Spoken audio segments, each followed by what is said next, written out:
Is your closed practice part of spiritual appropriation or appreciation? Would somehow having a closed practice mean that you are gatekeeping that practice? Well, there's a really big difference between all of this. When you are leaning into the protocols and the reverences of what you have learned in your indigenous or your aboriginal or your native culture, can you allow other individuals who are non-native or indigenous or aboriginal into that practice? This will completely depend on the way that you were trained in your educational background and the way that you have experienced your own trauma. What does that mean? I was aboriginally trained, and I'm still aboriginally trained.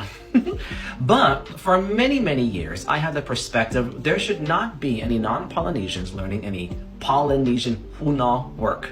That's the way that I felt from high school all the way on. Now, that was also coming through because of my own trauma within my own cultural background, when I would see all these colonizers coming in, desecrating our land with no reverence, with no memoriam, with trying to take, and not give back to the Aina. That was a major trigger for me. So my reaction was, no one non-Polynesian should be doing any of our Polynesian practices. My thoughts have evolved.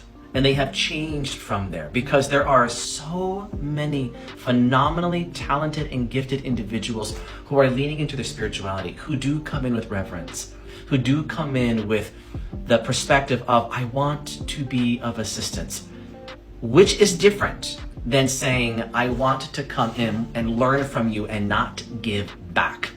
So those practices that are closed now, I believe that those practices, instead of having a closed gate, can move and shift and change contingent on who arrives. And that is actually, in terms of the way that we believe, that the information will get shared when the student arises. Not when the student comes knocking at the door. You may not be the right person for this alignment.